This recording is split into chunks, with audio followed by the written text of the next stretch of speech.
Bapak Ibu, kita bersyukur pada hari ini kita boleh kembali berkumpul bersama. Ada perwakilan dari PKB, ada perwakilan dari DPR, ada perwakilan dari Muda, juga PAR. Kita sebentar akan bersama-sama untuk berbicara, memikirkan tentang gereja yang ini pasti berbahaya. Nah, Bapak Ibu yang terkasih dalam nama Tuhan, saya sangat penasaran dengan penciptaan, dan saya berharap bahwa penasaran saya itu juga bisa menular kepada kita semua. Nah, Bapak Ibu yang dikasihi Tuhan, ada begitu banyak orang Kristen yang melihat kitab Kejadian khususnya pasal 1 dan pasal yang kedua ini sebagai hal yang sudah sangat lazim, sehingga tidak sedikit dari orang Kristen itu kemudian tidak lagi terlalu peduli dengan Kejadian pasal 1 ini. Nah, sudah tahu lah mengenai penciptaan. Hari pertama Tuhan menciptakan terang, hari kedua Tuhan menciptakan cakrawala dan seterusnya. Sudah lazim. Bapak Ibu yang dikasihi Tuhan, saya mau mengajak kita untuk kembali ke masa lalu, di masa kuno, yang berharap bahwa keadaan itu kemudian menghidupkan sekali lagi iman yang dengannya kitab Kejadian khususnya pasal 1 ini dituliskan. Nah, Bapak Ibu yang dikasihi Tuhan, kita semua menyadari, semua belajar teologi akan menyadari bahwa ternyata Kejadian pasal 1 itu atau kitab-kitab kita itu tidak langsung ditulis pada saat penciptaan. Jadi Alkitab kita itu tidak waktu Tuhan menciptakan langit dan bumi langsung kemudian dituliskan Tuhan menciptakan langit dan bumi, tidak seperti itu. Itu dituliskan sekian ribu tahun kemudian. Memang baik para teolog maupun para ahli arkeolog tidak bisa menentukan berapa persisnya umur bumi ini, tetapi beberapa memberikan pernyataannya, dan salah satunya adalah dia berkata begini. Kitab Kejadian itu ditulis sekitar tahun 1446, yaitu ketika bangsa Israel keluar dari tanah Mesir. Jadi kemungkinan besar kitab Kejadian ini dituliskan dalam perjalanan dari Mesir menuju ke tanah Kanaan. Nah, Bapak Ibu yang dikasihi Tuhan, bagaimana kondisi Mesir yang ditinggalkan oleh bangsa Israel saat itu?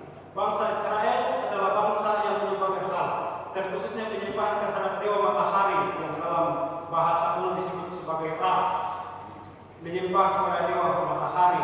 Dan Firaun sebagai raja Mesir saat itu dianggap sebagai titisan dewa, sehingga apapun yang disampaikan oleh Firaun itu sudah pasti benar, tidak bisa ditentang, harus diterima dan harus ditaati. Sehingga perbudakan pun itu bisa dibenarkan pada saat itu. Karena apa? Itu adalah titisan dewa yang menyatakan bahwa bangsa Israel harus diperbudak. Nah, Bapak Ibu yang terkasih dalam Tuhan, demikian di tanah Kanaan juga penyembahan berhala itu semua berlaku, termasuk penyembahan terhadap bulan. Nah,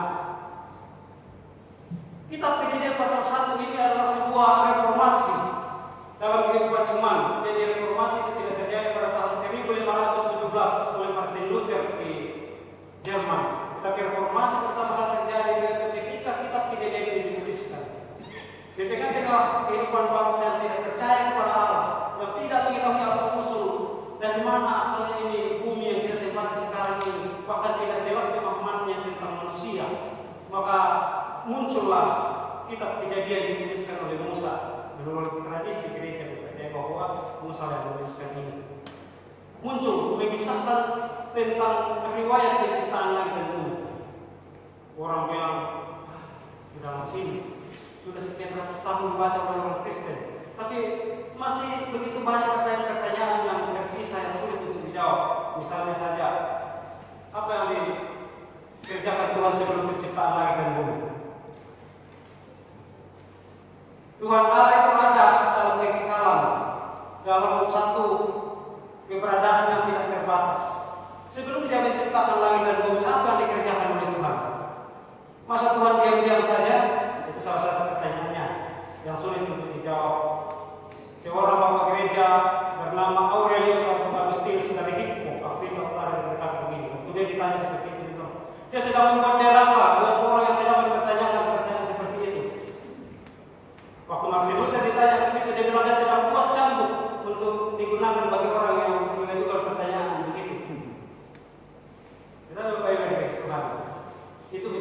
pertanyaan abadi yang kemudian menyadarkan kita bahwa tidak semua hal mungkin untuk kita pikirkan. Kita ini terbatas dan kita serahkan kepada Tuhan bahwa memang ada sisi misteri dari Allah. Kita tidak tahu. Yang jelasnya adalah Tuhan punya rencana untuk menciptakan langit dan bumi, dan rencana itu menjadi dasar di mana Tuhan bertindak dalam penciptaan itu. Misalnya saja Bapak Ibu yang Tuhan, pertanyaan berikutnya, apakah hari yang disebutkan di dalam Kejadian pasal 1 itu sama dengan hari-hari kita sekarang? Mengingat dalam bacaan kita misalnya di ayat yang ke-14 dan 15 itu, matahari bulan dan bintang-bintang untuk menentukan masa itu baru dibuat pada hari keempat. Lalu di hari pertama, kedua dan ketiga, hari apa itu? Jadi kita tidak disyarat dengan beberapa kesulitan, tetapi biarkan itu menjadi pendorong bagi kita untuk semakin penasaran dengan Alkitab kita. Kan matahari baru diciptakan di hari keempat. Kenapa sudah ada hari-hari yang seperti hari pertama, hari kedua, hari ketiga sebelumnya? Lalu ya semacam bisa menimbulkan pertanyaan. Saya sengaja membuka ini. Ini adalah permainan di kampus-kampus. Tetapi saya memikirkan bahwa siapapun bisa dan harus belajar teologi. Nah, bagaimana kasih Tuhan? Waktu Musa menuliskan Tuhan menciptakan matahari, bulan dan bintang-bintang, itu adalah satu revolusi dalam pemikiran dan keimanan bangsa Israel. Karena kenapa? Sebelumnya mereka hidup dalam masyarakat yang menyembah kepada matahari, menyembah kepada bulan, menyembah kepada bintang-bintang. Musa mau mengatakan bahwa itu bukan Tuhan, itu bukan Allah, itu adalah ciptaan Allah. Jadi terjadi satu pemikiran peningkatan yang luar biasa. Jadi selama ini kita menyembah ciptaan Tuhan, yang seharusnya kita sembah adalah Tuhan yang menciptakan matahari, bulan dan bintang-bintang dan segala sesuatunya.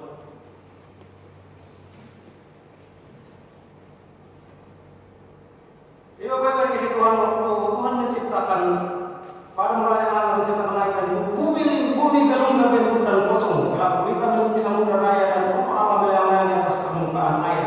Bumi gelung berbentuk dan kosong. Bahasa Ibrania tohu babohu. Kalau tidak bisa disebut bilang saja babohu. Bisa. Itu nanti mirip dengan bahasa Nias. Gelung berbentuk dan kosong artinya bagaimana di Tuhan bahwa keadaan itu adalah keadaan yang tidak mungkin bisa dihidupi. Tidak mungkin kita bisa hidup dalam keadaan seperti itu. Tidak berbentuk, gelap gulita, kosong, dan samudra raya. Permukaan air. Itu keadaan yang tidak bisa. Lalu Tuhan mengatur dari hari pertama sampai dengan hari ke-6, lalu terciptalah satu keadaan dunia yang sangat ideal untuk dijadikan sebagai tempat hidup dan berkarya. Jadi Tuhan itu ada sebelum menciptakan segala sesuatu. Yang kedua adalah Tuhan itu yang mengatur segala sesuatu. Hari ini kita duduk bersama untuk kembali mengatur apabila ada hal-hal yang sudah menjadi tohu babohu, tidak berbentuk dan kosong. Itu kemudian kita akan atur secara bersama-sama. Yang terakhir saya mau membagikan perihal penciptaan manusia. Manusia diciptakan oleh gambar dan rupa Tuhan. Pada zaman kuno, karena belum ada HP, belum ada internet, untuk mengenali seorang raja itu sulit. Jadi salah satu cara yang paling efektif digunakan adalah menggambar raja. Raja itu digambar lalu ditaruh di tempat-tempat atau wilayah-wilayah kekuasaannya di berbagai negeri. Jadi ketika masyarakat datang, dia akan menunjukkan itu adalah rajamu, gambar dan rupa raja yang ada di situ. Bukan raja yang sesungguhnya, tetapi gambar dan rupa raja. Maka ketika manusia diciptakan sebagai gambar dan rupa Allah, maka seharusnya dan diharapkan bahwa dengan kehadiran setiap insan, setiap orang boleh melihat keberadaan Tuhan, refleksi daripada Tuhan. Ya. Itu yang diharapkan terjadi. Jadi itu yang ingin disampaikan oleh penulis kitab Kejadian kepada pendengar di saat itu, bahwa ketika manusia diciptakan gambar dan rupa Tuhan, diharapkan Yang kedua adalah sekali lagi itu adalah pembelaan pencerahan dalam pemikiran teologi bangsa Israel.